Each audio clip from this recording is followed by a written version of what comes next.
Bonjour à tous, bonjour. Bonjour, deux mots en français, bienvenue, so welcome. We are very happy to open this new seminar. It has been opened, of course, with our, in the Institute, the DAIK, last month. So we are very happy to have this joined seminar with our colleague from our German colleagues, and it's very important for us to launch this kind of studies because, as you know, there is many issues regarding the. In French, we say la fabrique du savoir, how the knowledge has been, done and fabricated by scholars, and it's very important for us to welcome today. Our colleague from the French Institute, so Dina Bakhoum, et je viens simplement vous dire bienvenue and welcome, and I give the mic to Fatma Keshk, who is one of the organizers of this seminar with Malak Labib. Hello everyone, it's a great pleasure to welcome you today in the second session of our seminar Exploring Egypt, Histories and Historiographies. That is a joint collaboration between the Ifao and the DAIK, the German Archaeological Institute. And this is already our second session. Our first session we had Dr. Adam about his important book, Primordial History, Print Capitalism and Egyptology in the 19th century. So to take again the general idea of this seminar is to present and discuss different themes about the production of knowledge of the history of Egypt in different time periods. It's a great pleasure to welcome Dr. Dina Bakhoum, our dear colleague. Dr. Dina Bakhoum is an engineer and art historian specializing in cultural heritage conservation and management with long field experience on documentation, restoration, site management, and site management project of ancient Egyptian, Coptic, Islamic, and modern architecture in Cairo and Upper Egypt. Her PhD dissertation from the Université Paris 1, Panthéon-Sorbonne, and Leiden University analyzes the restoration work of the Egyptian Comité of the Conservation des Monuments de l'Art Arabe. Currently, Dina is working through her postdoctoral fellowship here at Ifao and at Cedej on a book, producing a book relating to the discussion of what we will discuss today about the Comité de Conservation de l'Art Arabe, and specifically about readdressing the post-colonial narratives. So, Dina, the floor is yours.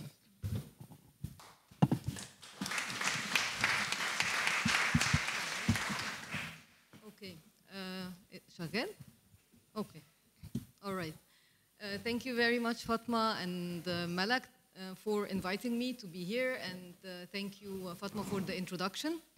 I'm currently a postdoc, as you've heard from Fatma, at Cedej and at Ifao, and I want to thank both institutions for this chance of really exchanging ideas with other colleagues which are from the field, but also outside the field, which is definitely very enriching.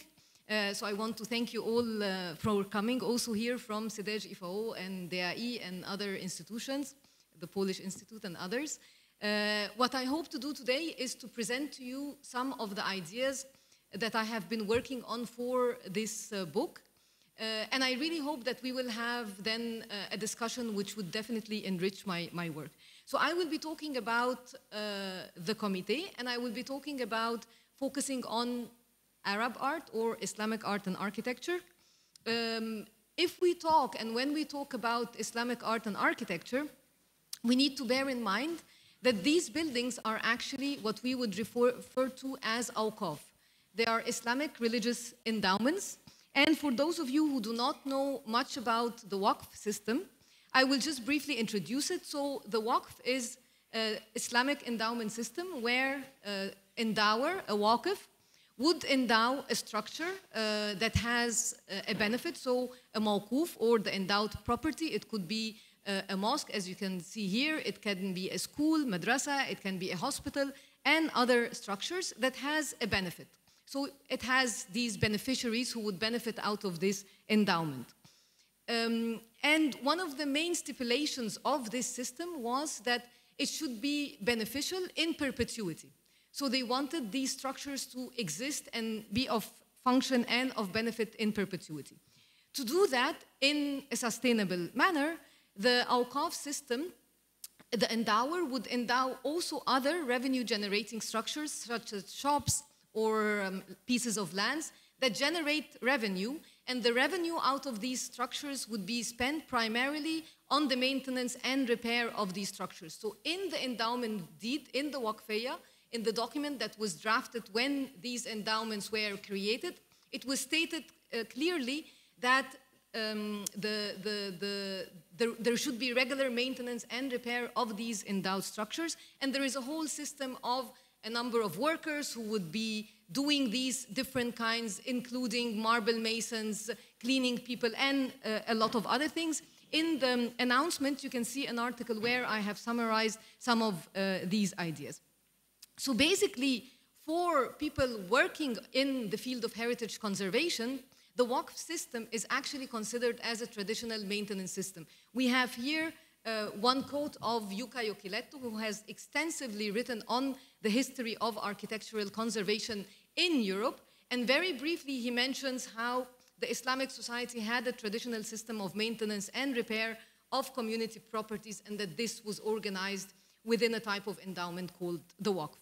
So, having said that, one would assume that these structures would be constantly in a good condition. Of course, this is the theory, and indeed some buildings in the 19th century who have been founded centuries earlier were in a good condition. But in some other cases, the system have failed due to a number of reasons, and by the end of the 19th century, we see some of the photographs that you see here of the Mosque of El-Meridani that were in a poor state of conservation with a lot of lack of maintenance and destruction sometimes, hence the buildings were also not used. So there was this growing risk to these buildings. The growing risk was also not only because of lack of maintenance, but also modernization, and I think we all can relate to that very much today. So with modernization, with the widening and the creation of these new streets, this meant the destruction of a lot of the fabric of the city. So we have here, for example, the Mosque of Qusun that you can see here on the screen, and how it was cut through, and hence the size totally changed the building. But with this growing risk, we also see in the 19th century a growing interest. And I like to stress growing interest because there has always been an interest in Egypt's heritage. We also see that already in the 14th, 15th, and earlier centuries. But I just want to highlight now the 19th century, where we have, after the Napoleon expedition to Egypt between 1798 and 1801, a lot of travelers coming to Egypt, a lot of artists, a lot of architects coming and documenting this heritage, as you can see here. We also see that there were universal exhibitions that were taking place in Europe and in the United States, and that this has allowed a lot of people to be interested in this. There was the invention of the steamship, hence a lot of travel to Egypt. And there was this growing interest that in some cases was of benefit, and in some other cases, of course, led also to a kind of collection passion with people collecting also this heritage. So with the growing risk and the growing interest, there has been a lot of work done and pressures on the khedive to establish something that would help in the conservation of this built heritage of these buildings. And hence, after a lot of negotiations and discussions, the Comité de Conservation des Monuments de l'Art Arabe, or Laǧnat Ḥifẓ al-Āṭhār al-Arabiyya, was founded in December 1881 by a khedival decree from Khedive Tawfiq. The Comité was established under the Ministry of Awqāf, and I will dwell on that a bit later, but what I want to highlight here is that the foundation of the Comité under the Ministry of Awqāf acknowledges, in fact, that the Waqf system was the one system that was in charge and should be in charge of the conservation and restoration of these buildings. We have to bear in mind that also during the 19th century, that was the time when in Europe there were a lot of the modern conservation movements with debates around how to restore and what to restore and in which way. So the Comité's mandate was basically to make an inventory of Arab monuments that present artistic and historic interest. 15 years after the establishment of the Comité, Coptic monuments of functioning nature were also under its mandate. When it comes to Coptic archaeological sites, these were under the responsibility of the Service des Antiquités Égyptiennes, which was founded earlier in the century in 1858. The Comité was also responsible for ensuring that the maintenance of these structures be carried out, and also they were responsible in carrying out these projects and making sure that they are done in a good way. I have to also mention that during the 19th century, it was not like buildings were not restored. There were restoration and repair happening, but with the conservation movement in Europe, some of these repairs were carried out in ways that art connoisseurs and those interested felt that they made these structures lose their historic fabric. We see also that the Comité has actually systematically started to also document architecturally and photographically a lot of the buildings that they were working on. And on the right-hand side here, you see, for example, the Mosque of al-Āṭār. And till today, you see that these plans and the drawings are of utmost importance to several people.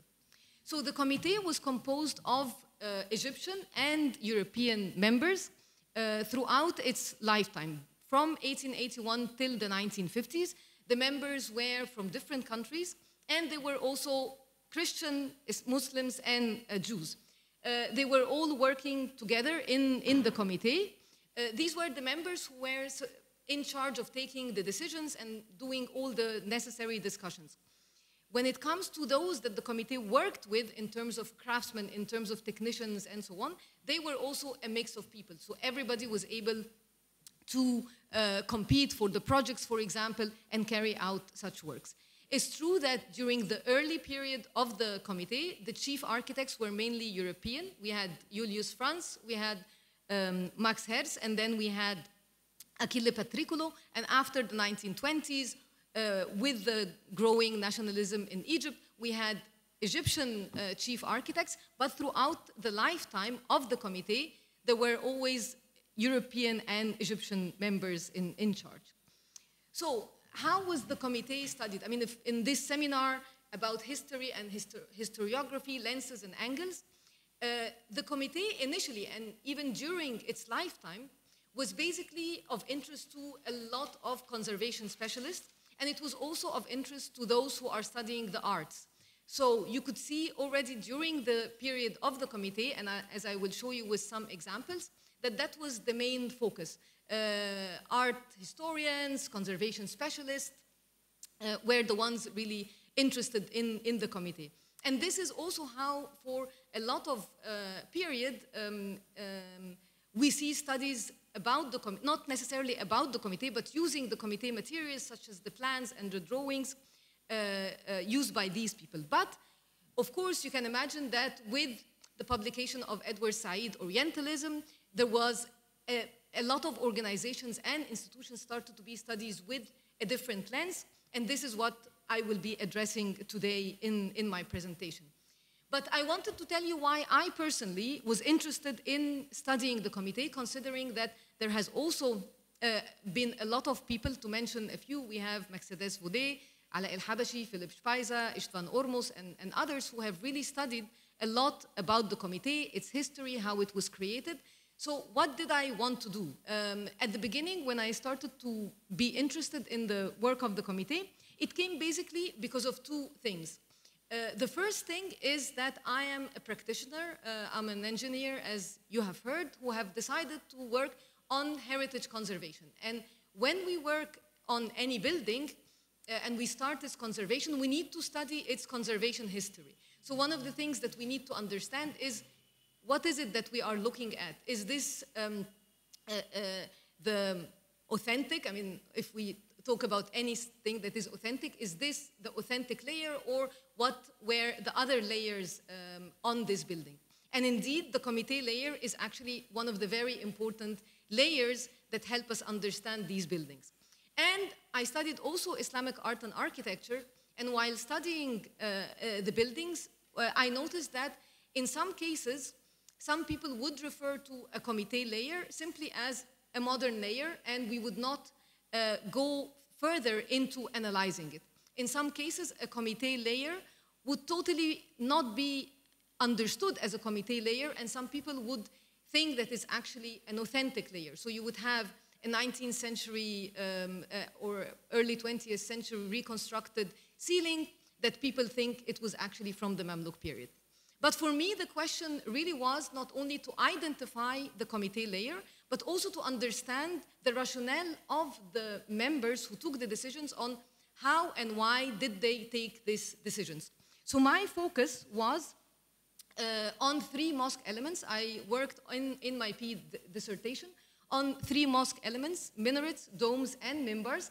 And my main research question was to think whether these restoration interventions could be considered from the art historical and the conservation perspective as conservation or basically reinvention of monuments.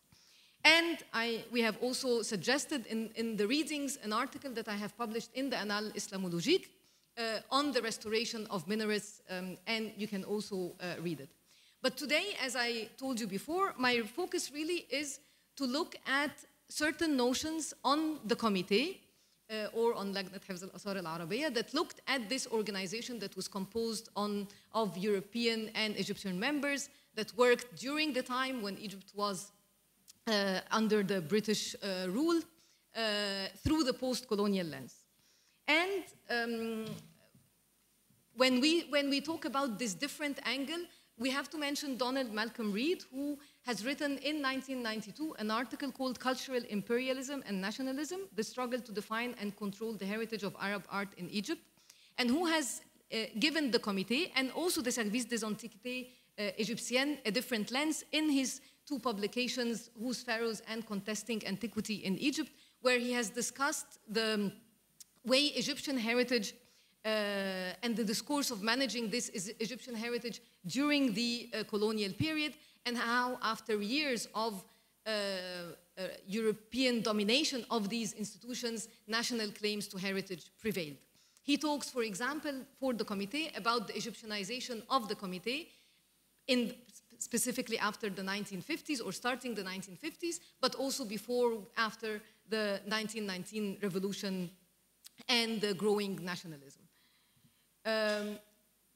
This, and in parallel to it, had led also to a great number of studies that have argued that the Comité has created a medieval Cairo that is a representation of what people have seen in the universal exhibitions abroad. And on the screen you see in the middle, Chicago. It's not Cairo, but it's the street in Chicago, and you can read a book by István Ormos on this exhibition. And on the right and left-hand side, views of Cairo after interventions carried out by the Comité.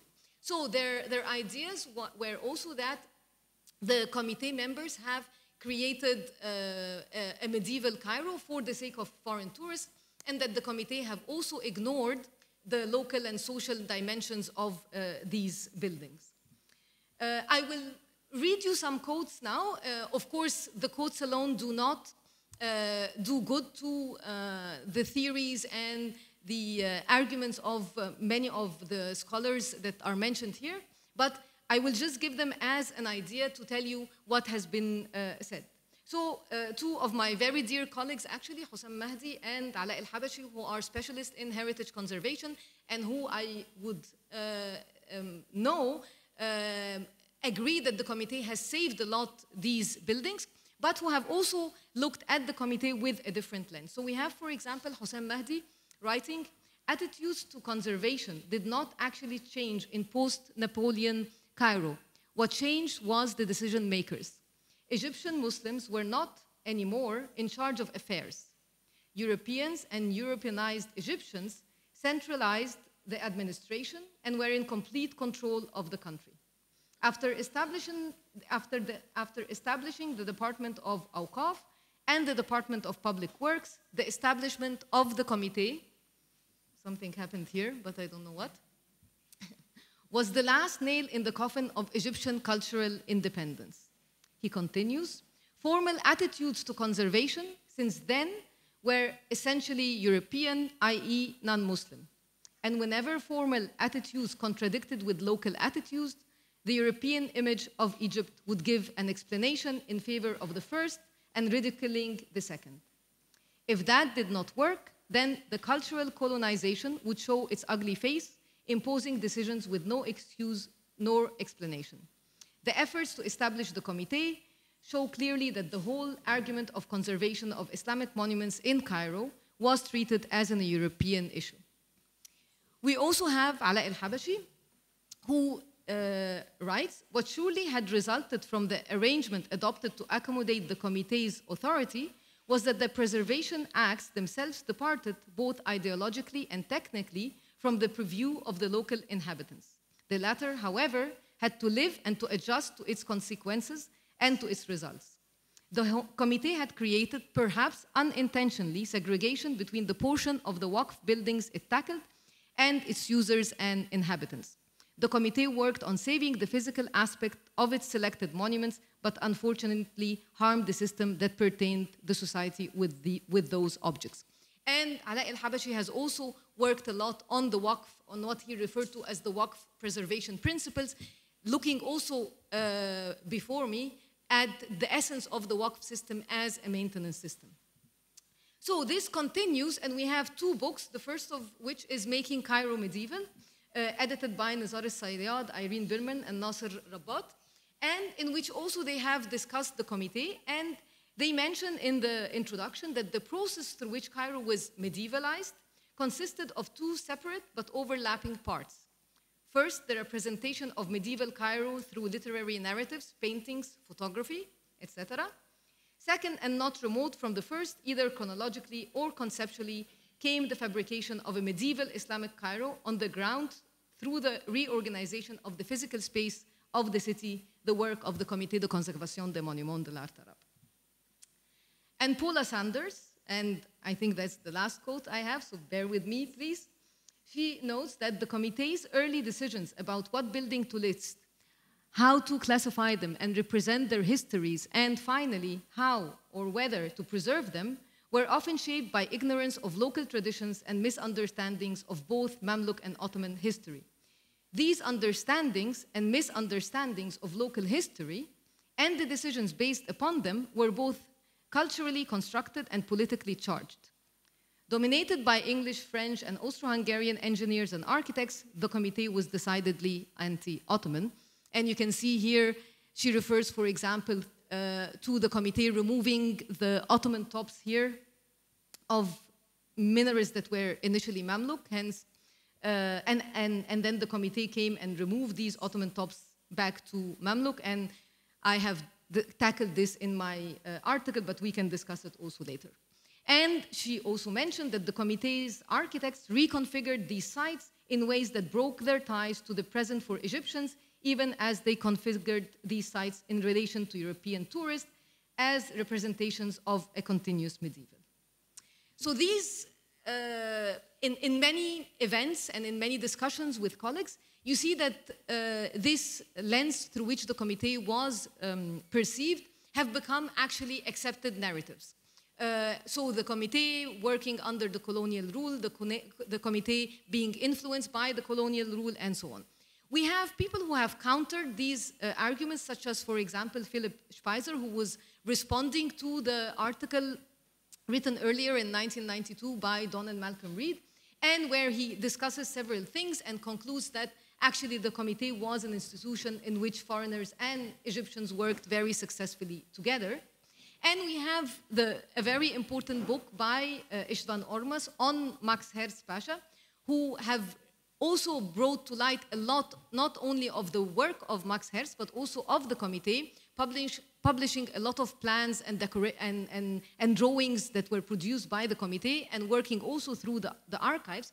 And he thinks that the Comité never thought of conserving the whole old city sorry, I can't read from here, in its contemporary shape, and even less of transforming later buildings into medieval ones. Under such circumstances, even to think of making Cairo medieval was out of the question.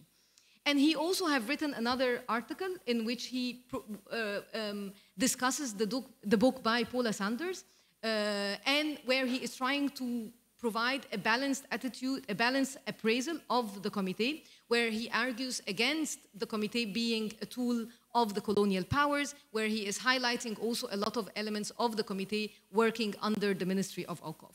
So, where do I stand out of all of this?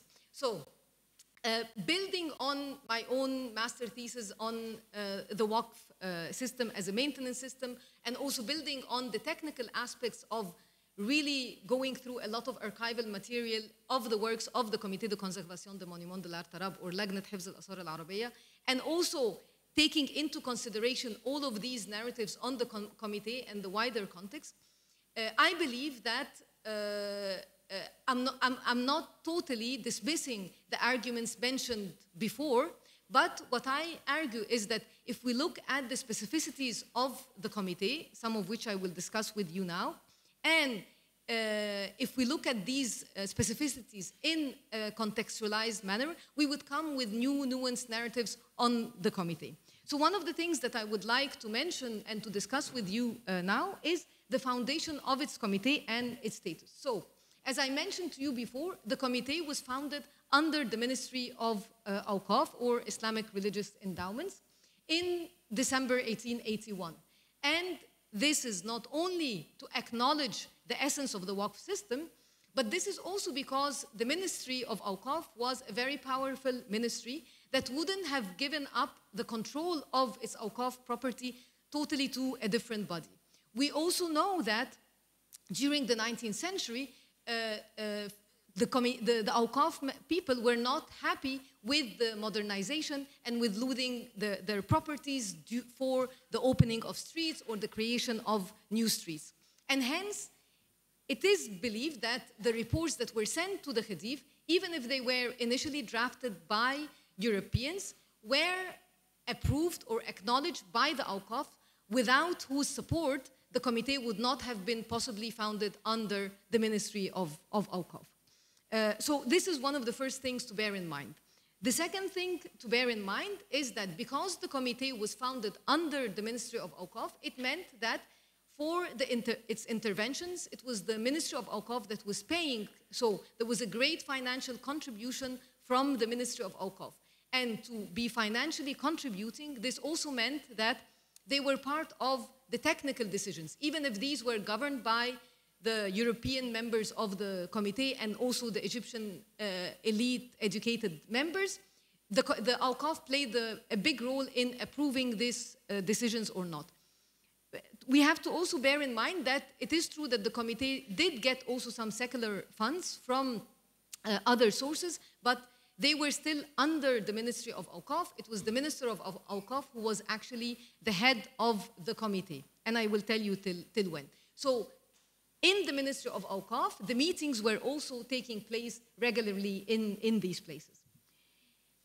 One of the things that we also have to remember is that the Ministry of Awqāf in 1884 was transformed into an administration. And this was to limit the control of the British on that ministry. So having the status of an administration meant that it would not be under the control of the British, and hence the Comité which was under it also was not under the control of the British in that sense. This is of course a very big debate about also the Ministry of Awqāf in general, in the wider context of other ministries, but we know of that Muhammad Abdu, who was the Mufti at the time, told the Khedive that the Awqāf, the Āṭhār, and al-Maḥākim al-Shar'iyya, the Sharia court, should not be under the British colonial rule, but should be directly under his rule.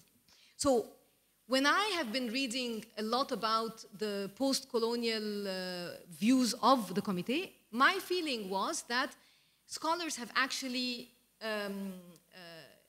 gave a lot of power to the Comité de Conservation des Monuments de l'Art, Art Arabe, and reduce completely the power and the role of the Awqāf. So through looking to the Comité through this lens, the power of the Comité was highly overestimated, and the power of the Awqāf in this dynamics was totally underestimated. When we look at the work of the Comité itself, we know that initially, because of its foundation under the Ministry of Awqāf, it meant that it had to work on religious endowed structures. And in most of the cases, the Comité, when they worked on these buildings, restored its artistic and historic values, but also they returned all of these mosques back to function, as you can see here with the mosque of al-Mu'ayyad Sheikh.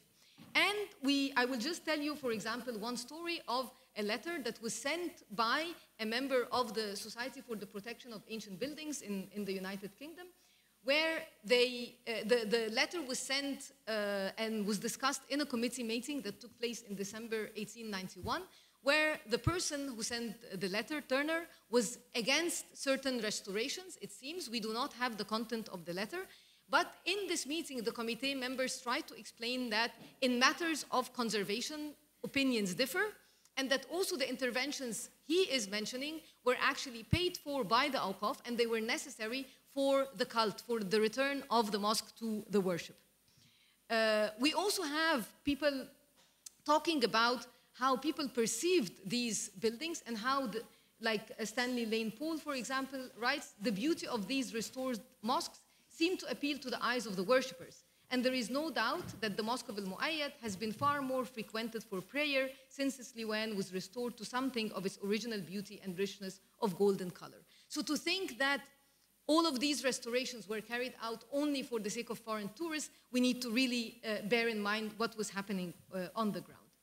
Now, one of the very important things is also language. I mean, we always refer to the Comité as the Comité. We all know it with the French name, and that's why I try to put Laǧnat Ḥifẓ al-Āṭhār al-Arabiyya. But also one of the other things is that I think many here in the room know that the Comité have published their bulletins in French. But what we also get to know that very early on, in 1887, the Comité members, and here we have Grambé, who was a member in the Tanzim department, saying that how would the Awqāf people be interested in the work of the Comité if they know nothing about it, because it's basically written and published in French. So starting that time, the Comité has decided to publish the bulletins regularly in Arabic as well. And if you go online on Islamic Art Network, you would see that the bulletins are digitized and they're all placed online, the French version and the Arabic version. But the Arabic version actually didn't continue to be published as such, and it's thanks to Noah Abu Khatwa who put all of this material online. Later on, also, if you're interested in having the bulletins searchable, you can also go to Perse, which was also a project with Invisu in France, directed by Mercedes Voulet, and you can search all of these bulletins online as well. But when we look at the archival documents, it's also interesting to see how the Comité were communicating. So basically, the Comité were communicating in a multilingual way. It was not French that was the language of communication. Arabic was very much used in communications with the Awqāf. When experts from Italy were sending their offers, they wrote it in Italian, but the project specification, the bill of quantities, all of these things that were then issued in the official newspapers, they were all written in Arabic, and when written initially in French, they were also translated. We also see that publications written by Comité members, such as Max Herz and others, even when written initially in French, they tried to also publish them again in Arabic, and that's also a long list if you wanted. So what I would also like to highlight is that the way the Comité communicated with the outer community was also in Arabic. If you go around historic Cairo, you would often find a date, sometimes just carved, and that's the date of the Comité intervention in Hijri. Sometimes you also have a big plaque explaining the whole history of the restoration. And I'm just showing you one example here of the Mimbar of El-Dashtushi, where we can see the whole plaque, and that's what was on the poster, explaining the methodology of restoration, so stating in which year, in Hijri, the Comité restored this building. It mentions the foundation of the Comité, not in 1881, but in 1299 Hijri. And the idea of all of these panels were basically to faithfully convey the restoration interventions, not through the written documents that maybe not everybody had access to, but actually on the buildings themselves. So having said that, I think we also need to acknowledge that there are some issues that are problematic. One of the problematic issues is expropriation. Expropriation was an intervention where houses or shops or buildings that were adjacent to the historic buildings, such as you can see here in the Mosque of Aslam al-Āṭār, were removed. They were considered, this was a big phenomenon, not only in Egypt, it existed in Europe, and where these buildings were removed and where people were compensated and to give way to see the buildings as you can see here. And this is indeed a problematic topic that I think also deserves more attention from us to understand the dynamics of what was happening, who were in charge, to what extent did the Comité intervene in this, and what were the reactions of the community. So to conclude a bit, I would like to highlight that we often will talk about the Comité. I mean, when we talk in our discussions, we will mention the Comité. I've been mentioning the Comité. But when I try to analyze interventions, for me, it's very important to really look at the specific moment of when something happens. So really, the context of when something happens, the institutions that were involved other than the Comité in this, but also one of the very important things that I have noticed is the role of the individual. Who has said what? And in my research of the Comité interventions, sometimes my professors would tell me, okay, this is too detailed, but I felt that a lot of essence is actually in the detail, in understanding who has taken a decision, at what point in time, what were the discussions that were happening. So I think when we look at institutions, yes, we look at the Comité, but we need to look at what date exactly, in which context, and we cannot generalize information or ideas or interpretations about the Comité. One of the very important moments, in my opinion, took place in 1936. In 1936, the Comité was moved from the purview of the Ministry of Awqāf to the Ministry of Public Instruction. At that couple of years before, also the Service des Antiquités was moved from the Ministry of Public Works to the Ministry of Public Instruction. And at the same time, the Museum of Islamic Art was also moved to the Ministry of Public Instruction. And I think this moment of moving the Comité from the Awqāf to public instruction was not considered by scholars enough to understand also the future of the work of the Comité, let alone the situation where we are in today and the dichotomy between managing the Awqāf properties that are also monuments and registered monuments. In my opinion, this period we can refer to as the beginning of the secularization of managing living religious heritage. And although in my discussion I have tried to show that I don't totally disagree, for example, with notions of the Egyptianization of the Comité, but I think we have the Egyptianness of the Comité from the outset, but also the secularization of managing this heritage that has started in the 1930s. And I think this we could also see as a global movement with the issuance of conservation charters and other ways to regulate the ways heritage were managed. Finally, I think a lot of what was said about the Comité results from looking at the Comité through the lens of the Service des Antiquités Égyptiennes. So, of course, I think it was very useful for us to study the Service des Antiquités in tandem with the Comité, but at the same time, I feel that this has mirrored attitudes of the Service that are very different from the Comité. The nature of the kind of buildings that the Service was working on was very different than the buildings that the Comité was working on. The structure of both organizations are very different, and in that sense, I think we need to focus more on the specificities of the Comité and moving a bit away from the Service.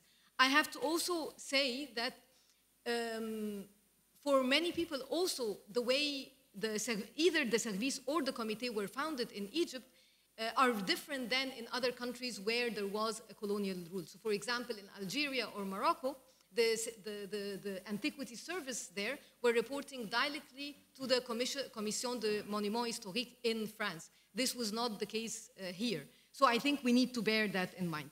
So already during the time of the Comité, Achille Patricolo, who was the Comité's chief architect, he also wrote something that I would like to read to you. It's in French for those who prefer French, but where he is saying that it is not an exaggeration of the importance of that of the Comité to say that it can only be compared to that of the Egyptian Antiquities Service. With the essential difference, however, that while the latter applies itself to the guardianship of buildings that have been for centuries withdrawn from modern life, the Comité's service must accomplish its daily work of vigilance and work on monuments that are currently enjoyed. He uses enjoyed, but we understand that he means used, but also enjoyed. It is in immediate contact with the public and is obliged to respond at all times to its most diverse demands, while at the same time carry out archaeological work of no less importance. I end with this, and I look forward to more discussions with you. Thank you.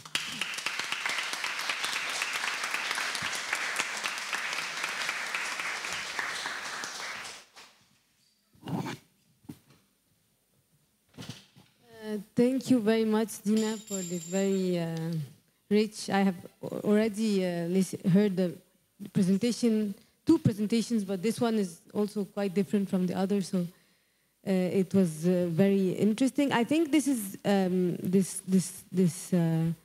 your talk was really at the heart of our, of the theme of our seminar, since you look at the Comité as an actor in the production of historical representation. So this seminar is not only interested in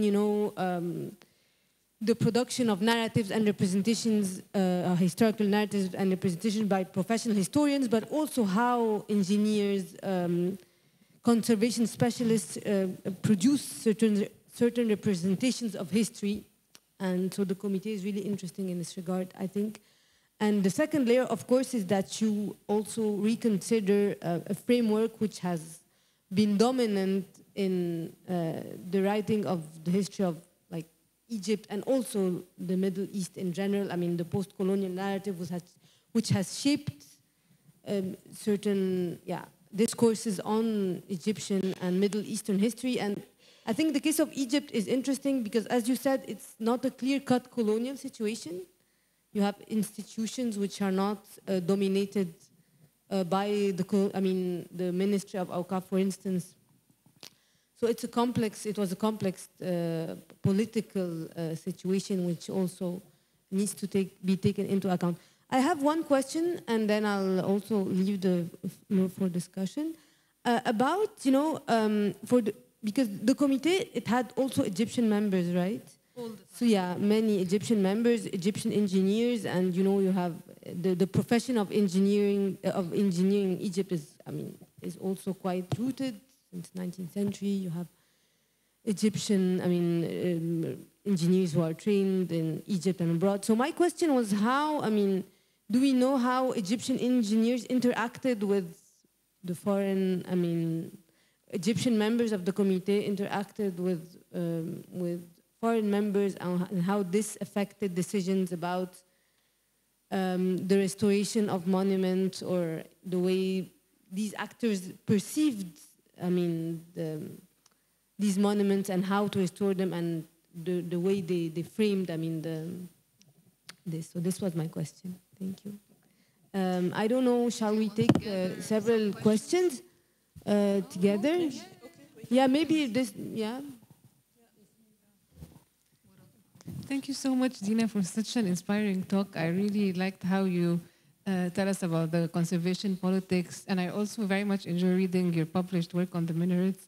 I really appreciate the ways in which you show us that it's not only ideological or political, but there are also other aspects that needs to be taken into consideration, such as technical aspects. I have a question related to the use of what your understanding of modernization. How did that play into account when we talk about conservation politics? Was it one narrative, contested narratives on modernization? And also the same applies to secularization, like how do you conceptualize this? And how do art historians, you know, and in your field, you know, these issues are debated? Thank you.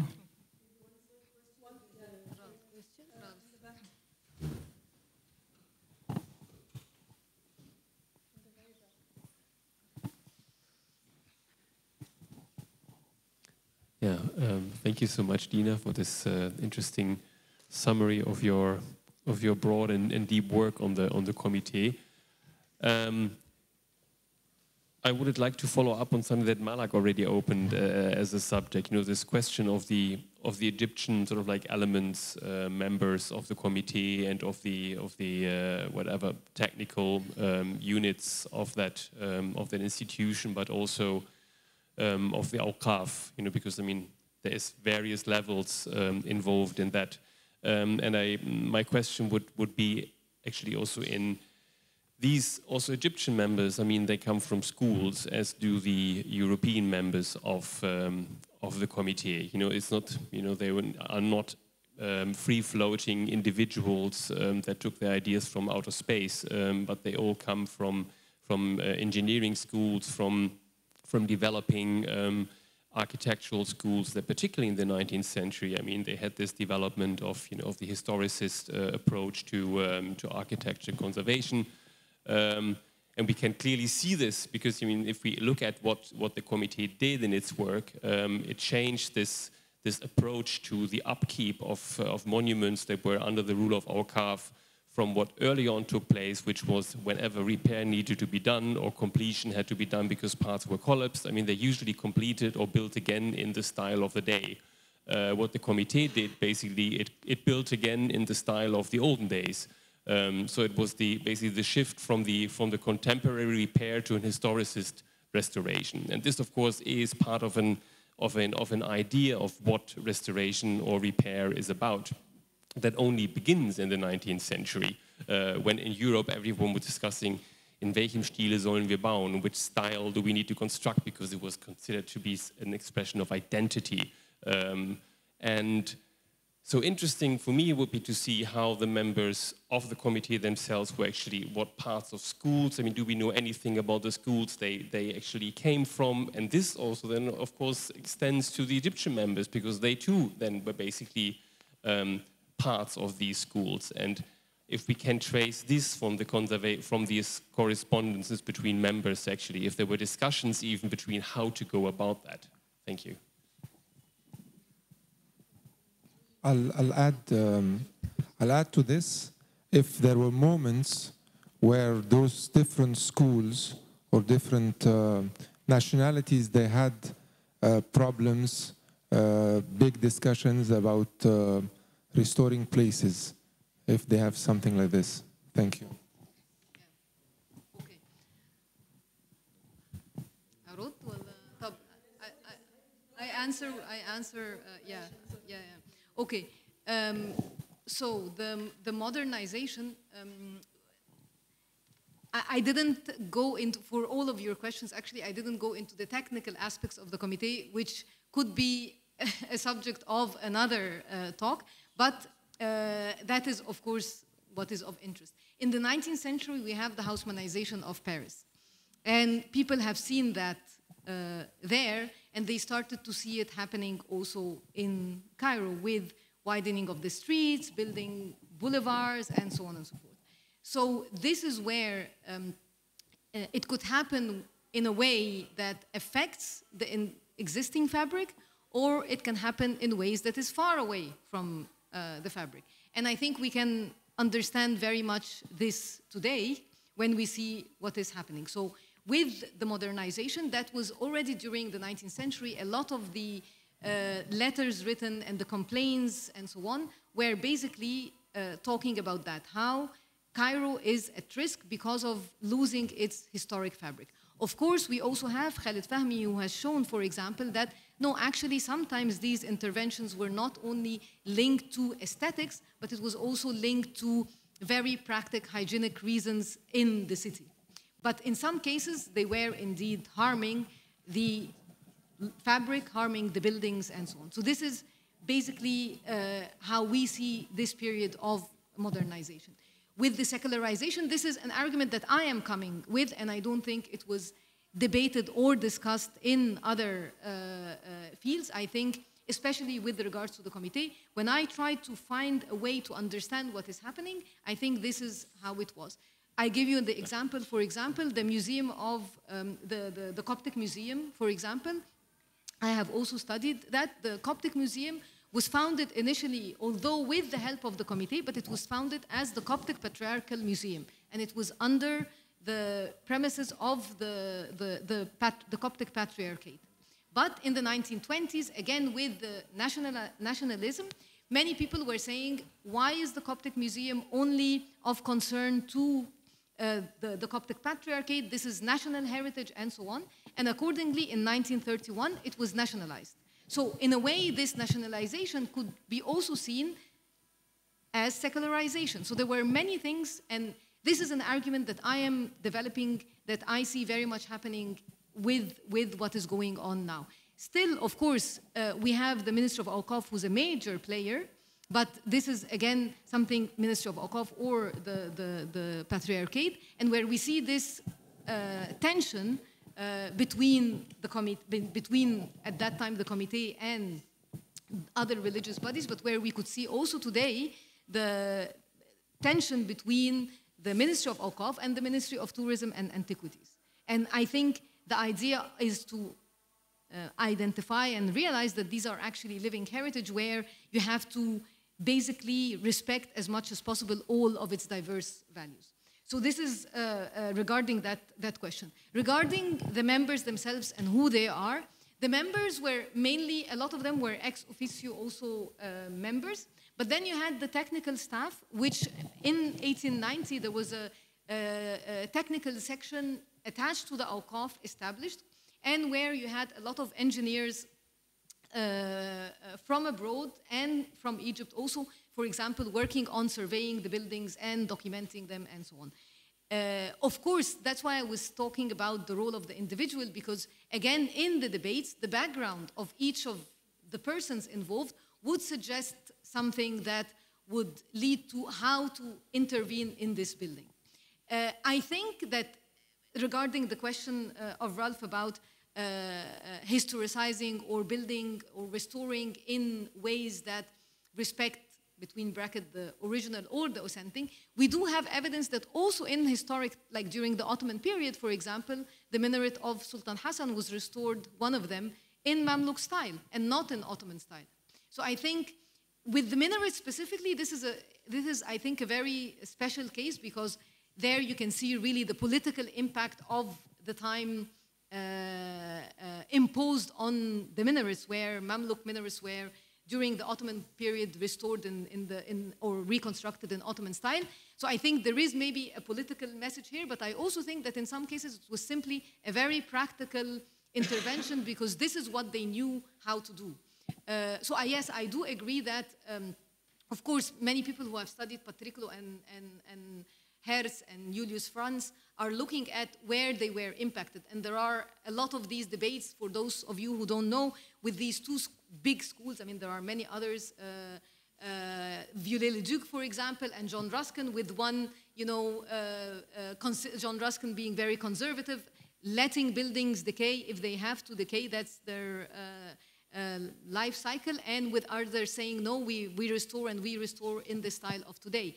And when I was trying to explain that in my dissertation, where I was looking at this question of whether the Comité interventions were reinvention or conservation of monuments, I was finishing the dissertation in 2019 when the spire of Notre Dame had burned. And the spire is, in fact, a Viollet-le-Duc also creation, which many of people visiting Notre Dame and passing by it for many, every day maybe, didn't know.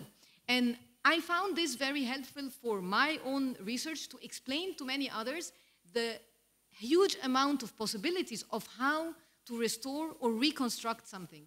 I don't know if you have been following, but there has been a lot of proposals of how to reconstruct or not the spire of Notre Dame. So some people wanted to return it to prior to Notre Dame. Some people wanted to make it in glass. Some people proposed even water on top and so on to present this, you know, the how do you call it, the style or the what we like today, basically.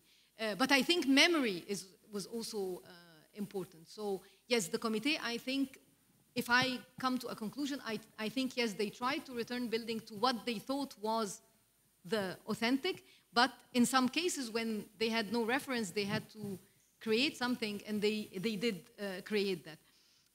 I wanted to also mention one thing where I think with education we can see, for example, in one of the chapters, the one I wrote about domes, most of these domes were reconstructed in reinforced concrete. And that's today a very debatable issue. But what for me was very interesting was to trace also how, with the invention of reinforced concrete, how initially we had a lot of firms coming from abroad, so European firms doing these reinforced concrete domes, and then how with education in Egypt, you started to have more and more Egyptian engineers designing these reinforced concrete structures and then constructing them. But when we come, for example, to the restoration of mimbars and woodwork, you find that very early on, Egyptian craftsmen were working hand in hand or in parallel with European craftsmen. So it really depends on also the element itself that they were working on. One final thing that I think is also very interesting is the idea of a restoration project. It might appear that the Comité were doing these big conservation projects, but actually when we look at how they were working, especially during the early period when their funds were limited, they would work, the project would be just a project of restoring the minaret, or just the mimbar, or just the floor, or just the ceiling. So it wasn't a major intervention. Later in the 1930s, with the foundation, with the move of the Comité to the Ministry of Public Instruction, with more funds coming, the idea of a bigger project started to appear where they would do the big project like Ibn Tulun and so on. So yes, definitely there were debates, there were conflicts, they never agreed, and when they had to take a decision, they voted. And that was it. But then sometimes somebody would come up with a new idea and they will discuss it, and then they will change their opinion. So it was always a very fruitful and very interesting discussion, actually, to see the rationale they were looking at in taking these decisions. We take 3 next questions, and Iman, yes? Thank you, Dina, for this wonderful talk, really. I have 2 small questions. The first is about, maybe it belongs more to the technical part that you said you didn't go through about. But anyway, I would like to know if the Committee for their restoration used the works of art historians, or like let's say outside resources, visual resources for their restoration work. For example, the books of Jules Bourgogne, for example. I don't know if they really used this kind of material for their restoration. I would like to know your opinion. The second is about the year 1936. You didn't mention a lot about this shift of the main body of the Committee and how it affected their policies, for example. Did it only affect the type of buildings that they continued to register, that they were not only Islamic archaeological buildings, for example, or I want to know how it affected their policies. Thank you. Thanks.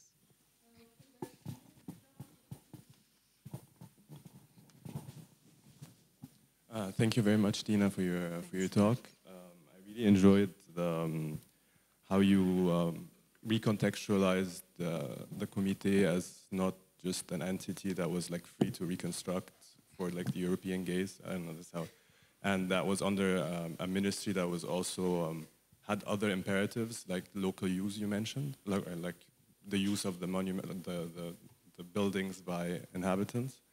And I was wondering whether in any of the narratives you mentioned, like whether the post-colonial or the people who were trying to nuance, or whether in your work there was any mention of how the Comité's work was articulated with the khedival and like the state building project, whether anyone talked about whether it was intended as a way to like impress power by building like splendid, or like by reconstructing or splendid monuments. And like it makes me think of like Paul Vane's paper on like monarchical apparatus and propaganda, and which also like makes me think of the plaque you showed in the Mosque of Al-Muayyad. In Tashtuti. The one on the minbar? Yeah. Yes. Yeah. Where it's really interesting that it's in Arabic, but like it also makes me think how many people can read it. So is it meant to be read, or is it just meant to be displayed? And this also like links to like when you talk about secularization of heritage, when the Comité came under the supervision of the Ministry of Public Instruction, makes me think of the word of instruction. So it makes me think of like, are we going from like impressing power to like heritage as a way to display power, to heritage as discourse and like national discourse? So yeah. Sorry, like it was too long, but no, it's fine. Yeah, I think you can. Okay, all right. So I like the technical part, Taban, very much. That's what I liked. So yeah, so this is what I was looking at. Based on what did the Comité reconstruct something? What was their evidence, if they had any evidence? And what I came across is that they had, I would say, 3 levels of interventions. The first is when they knew exactly how something looked like, because the building itself had this thing already. So it was maybe covered, or so they knew exactly that it looked like this, okay? Or they had older photographs. So yes, the Comité, they were looking a lot at older photographs, at older drawings, but we also need to bear in mind that drawings are different than photographs. So at least at that time, today with AI, it's a bit different. But at that time, with the drawings, sometimes the representations by artists was not necessarily very accurate. But when they wanted to reconstruct something like this, they did refer to either an existing element that was there, or an existing photograph, a drawing, based on which they intervened accordingly. They also looked at historic sources, written sources, like al-Maqrizi and others, to try to understand how things were done. Al-Maqrizi, Ibn Iyas, and so on. So for example, I can give you some concrete examples also of that, where they definitely, when they took a decision regarding something that they were sure of, they would give reference to that. But in some cases, they wouldn't have a drawing or a photograph or a mention in one of these written sources. So what they did, the second level, is analogy. So they would say, for example, the dome of Qalawun, I mean, you know that very well, so sorry for those who don't know, but the dome of complex of Qalawun is similar in structure as that of Al-Ashraf Khalil, okay? So based on analogy, they would reconstruct this element. And we see that in many, many cases, whether with minarets, with domes, and so on, they would say, this is from the same period, it could have looked like this, so we are basing our decision based on that. The third thing is when they really had nothing. So in some of minarets, there was really no other example, and they definitely invented something, but they clearly marked with the inscription that this is an intervention done by the Comité de Conservation des Monuments de l'Arabe in the year la la la. Sometimes they mention the khedival and sometimes not. So I would go back to your question regarding this, where to whom were they speaking? I think what they wanted basically is to have the buildings speak for themselves. They knew that not everybody will go back to the bulletins and read what they have done. So putting these plaques in this way was their way of faithfully conveying this information for those who are interested. Not to the tourist, I guess, because most of the tourists would not read Arabic, but maybe also not to the general worshipper. But I think they really looked into the future and didn't want people to mistake their interventions as original. and they wanted people to also understand the rationale. So I think that's why they put these plaques to be faithful to the future generations, and they didn't think a lot about who would exactly read those, but they wanted them to be there for the future and for history. So I think that's why they put them. And actually, at that time when I was putting this, I also thought that, because I always think that a lot of things it's all a matter of interpretation, and one could see this as an invasion of the minbar, actually. Why would you put such a thing on a minbar at a place where you would have the original foundation inscription? But that was their way, where they felt that their intervention with the historic structure would be in harmony. But again, it's again a matter of interpretation, and some people can make a big other theory out of, you know, the invasion of the minbar, for example, by the name of the Comité, you know. So I think this is also something to think about. But yeah, the idea was really to be faithful to future generation and to let the building speak for themselves. At least that's the way I see it, and that's the way they also conveyed it in their documents. So the 1936, I think that is really a shift that is very interesting, because the reason for this shift was financial, because the Awqāf were not able to fund the Comité. 2 years later, the Minister of Awqāf suggested again to return it to the Awqāf, but they were still not very sure of being able to fund. So there was always an issue of funding. And it wasn't after the Comité has lived in the secular world, let's say, it didn't seem that the members were happy to go back to being under the ministry and the control of the Ministry of Awqāf. Yet, when you read the discussions, for example, by Gaston Viet, who was the director also of the Museum of Islamic Art for a long, at that time it was called the Museum of Arab Art, he also discusses the essence of the Waqf system, and he says that actually the Ministry of Awqāf, even if technically the Comité is taking decisions, and even if the Comité is under the Ministry of Public Instruction, the Ministry of Awqāf, because of the essence of the Waqf system, because of the stipulations in the Waqfiyya, should be also contributing.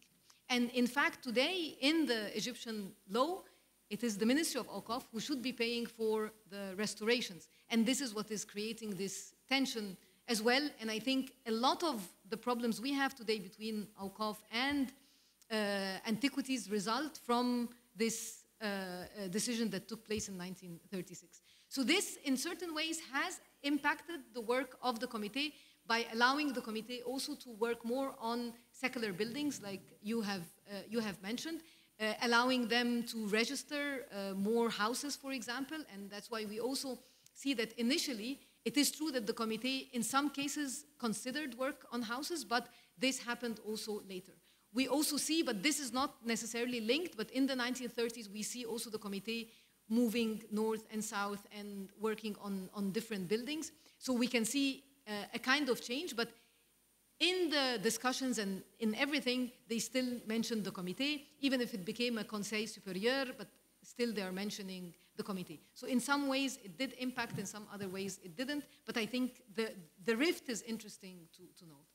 About, of course, the state building and so on, yes, definitely. I mean, you should definitely read Donald Malcolm Reed and others who have studied how these projects also served the Khedive in showing his power and showing how he cares about the culture and so on. But we also see that while you can interpret it this way, and while the Khedive did contribute to such projects, especially maybe in the later, after 1936, with, for example, I don't remember the date, but it was around that time when also the work on the Mosque of Muhammad Ali was taking place. So you can see that these were national projects. But for many of the other projects, the Comité were step by step getting the money and working. So it was really more these technical work on periods that they were able to do. And considering definitely the amount of buildings that they had to work on, it is incredible what they were able to achieve within these years. But yes, this narrative also definitely exists, yes. Oh, and one thing, sorry, about the secularization, what I want to highlight is that in my way of seeing things, it's not the secularization of the heritage, but it's the secularization of managing the heritage. Because even after the Comité moved to public instruction, and I think this period is also interesting because later on when the Comité and in the 1950s, when everything was changed in Egypt, and we have the Egyptian Antiquities Organization, and then much later now a known ministry, the period when heritage was part of education, public instruction or education, is definitely interesting because you could see that it impacted also the education, in fact, in a positive way. But what I want to highlight is that really it's the secularization, in my opinion, of how these religious buildings were managed, but none of the buildings that were restored were closed to become, for example, museums as we see today in El Mu'izz Street, for example. So when they were restored as mosques, they returned back as mosques. We have an issue with the Sabil Kuttabs. That's a different story that is also linked to the use of water and the stopping of the use of water during the 20th century and so on of the Sabils, but this is a different story. Okay, we will take 3 final questions to conclude our discussion. Yes, the first question. Yes. Okay. Yeah, thank you very much. I was really tired when I arrived and you woke me definitely up.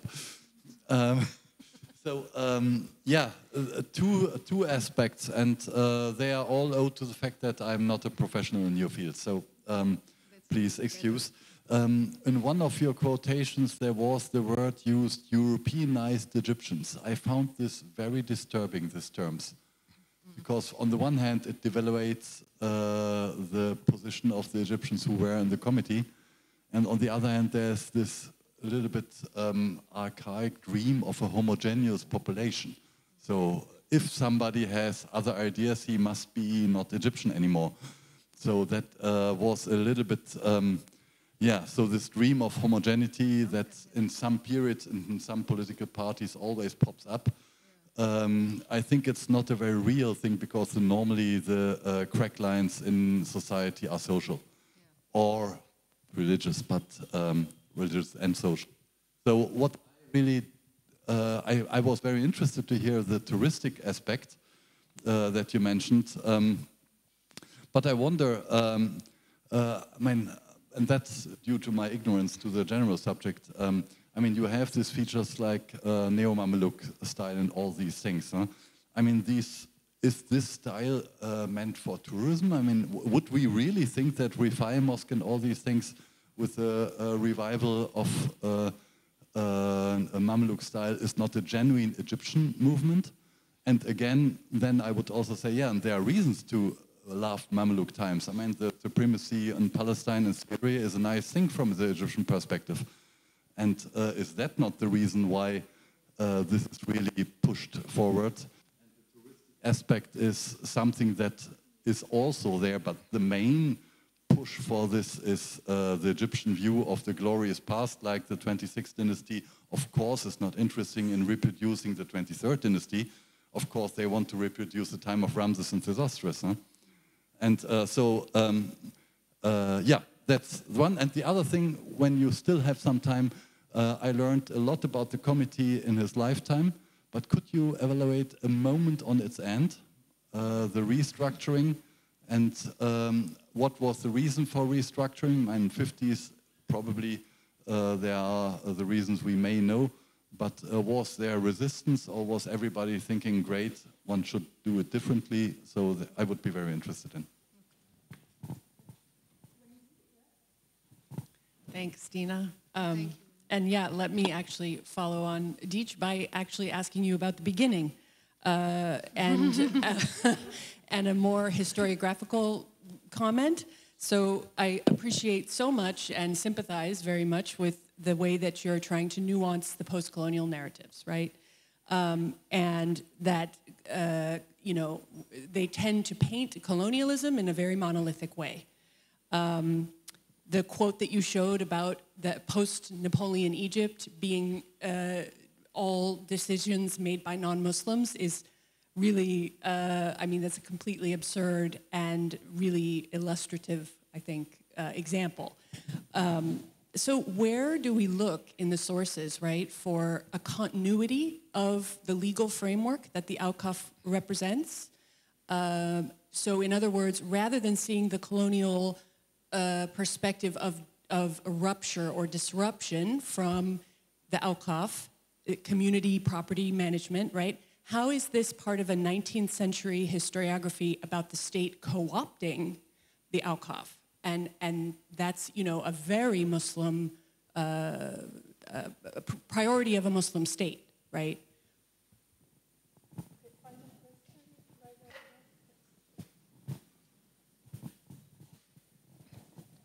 Yes, thank you, Wendy, also, because I want to pick up on that, exactly the state building project, because, I mean, the prehistory of the Awqāf, I mean, is one where it was basically, these were Waqf institutions that were independent for each Waqf, and then they became centralized, and it was Muhammad Ali Pasha who actually created a state institution of a Waqf administration. So already there we have sort of like, you know, this Awqāf institution as a central tool for building of state power, under which then the other efforts of maintenance and restoration are being subsumed.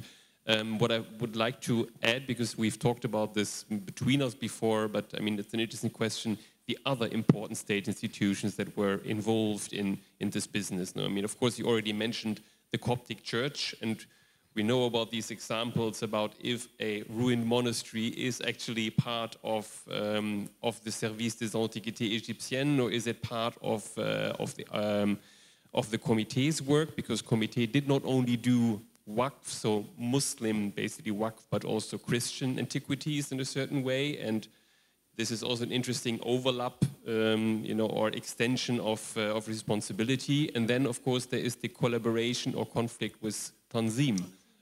As the people, public works. So if you could at least say something about that. Thank you. Okay. All right. So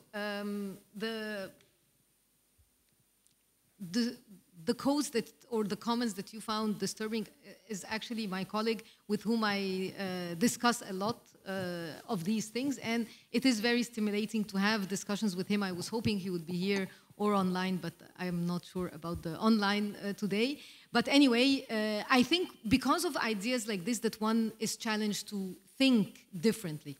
And so it's not like I'm trying to defend now neither his idea nor my idea, but I think it is because of how this whole post-colonial narrative and Orientalism was,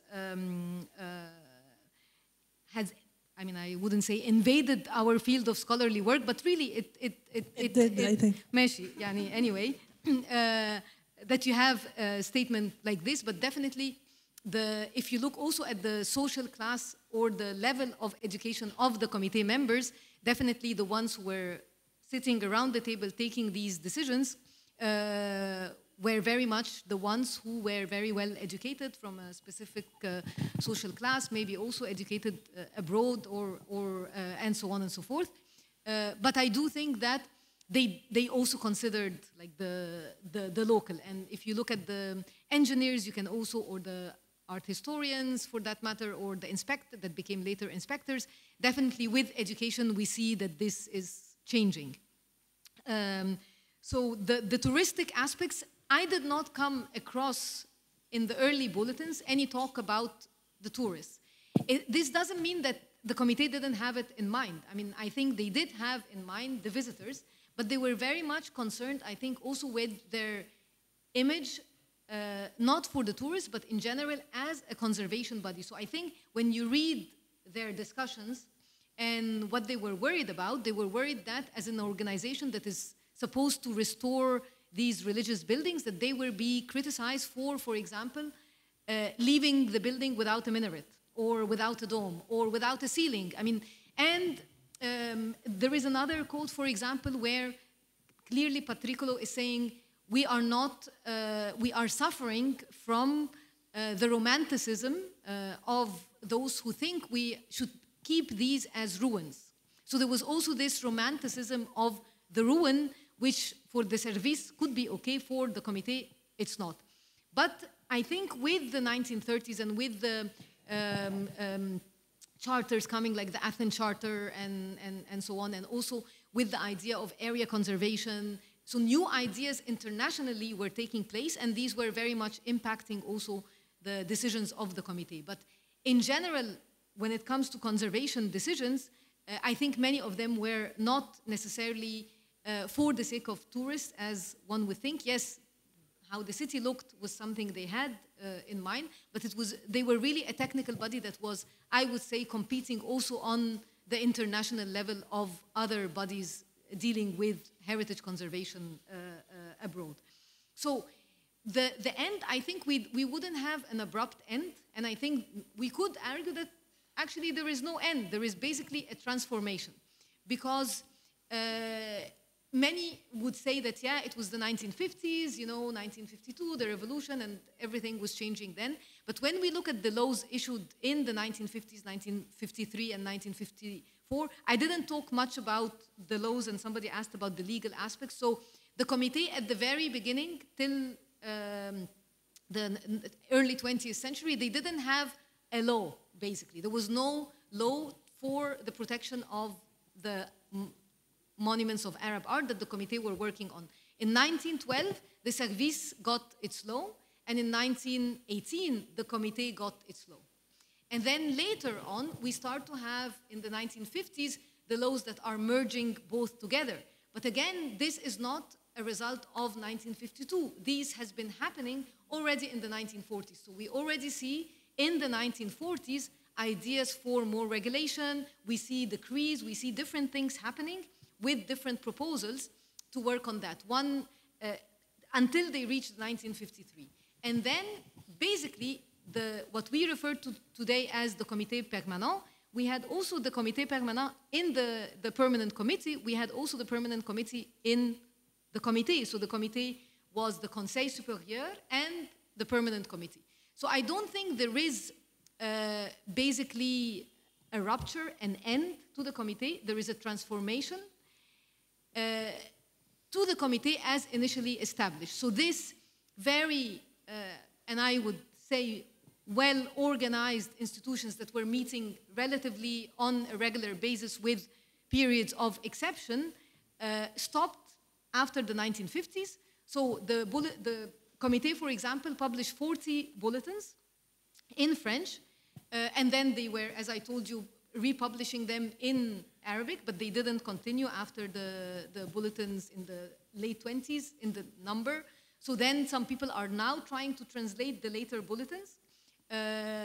But bulletin number 41, which was issued in 1961, and that's why you would see many people saying about the Comité, they give it this end date of 1961. I just say the 1950s because I think the 1950s was when these transformations were happening. So bulletin number 41 is only in Arabic, and they say minutes of meeting number 1. So they don't continue, report number, and they don't continue. So there is, in that sense, this rupture, and we don't have bulletin number 42.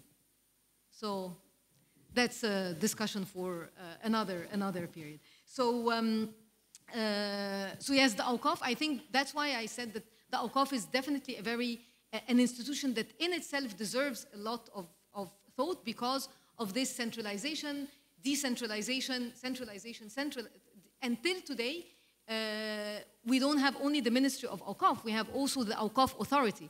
And one is dealing with the religious buildings and one is dealing with the revenue generating properties. So that's again a very complex structure that definitely deserves more understanding, but because of this idea of case-by-case basis where the endowment was working alone and then they were centralized, but to what extent they were centralized, we also, it's a matter of questioning.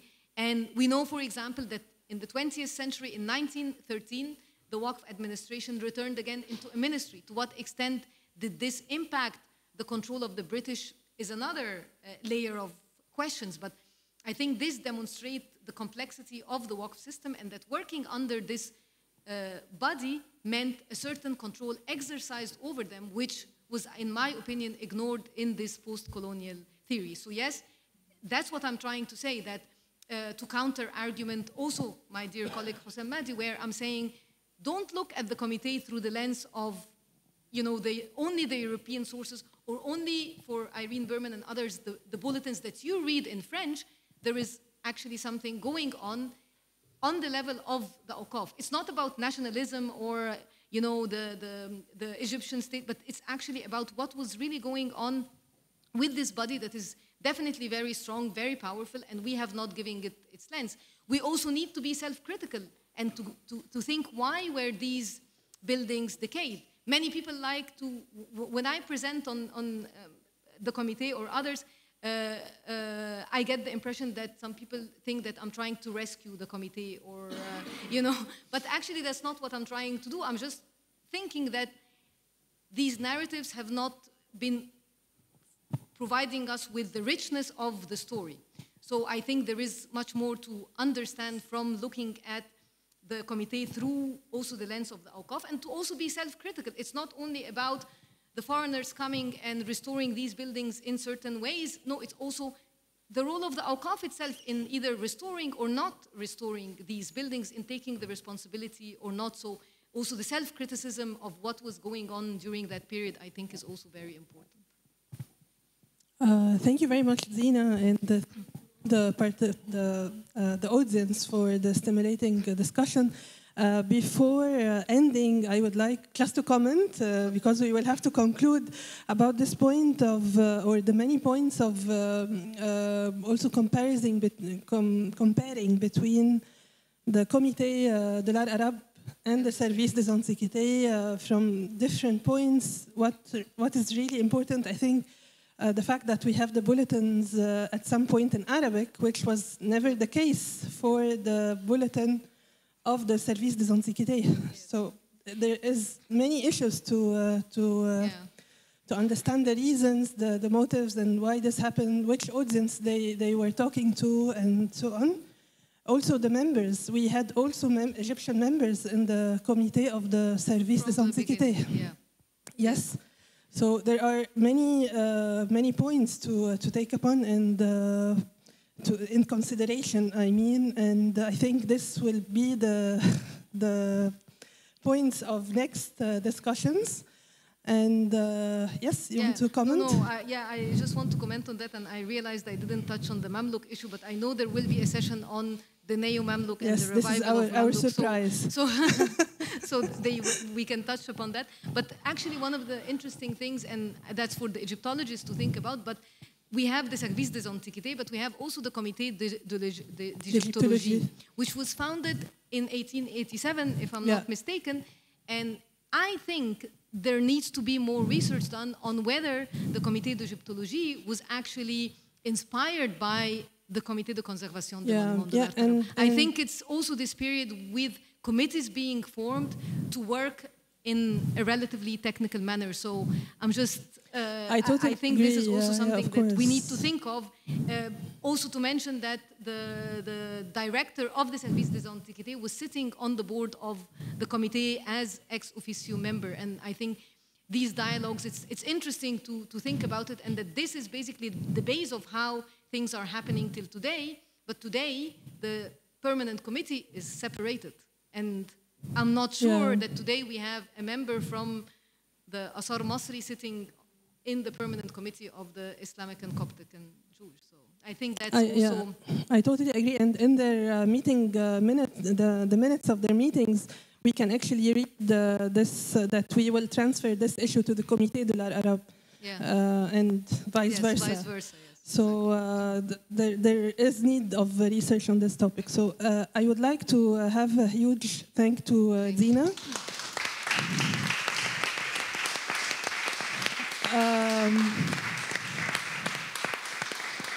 Not only for her time and sharing her great knowledge on the topic, but also for giving the chance to talk today in very busy time for her, very challenging time for her. So we are really grateful to have you today.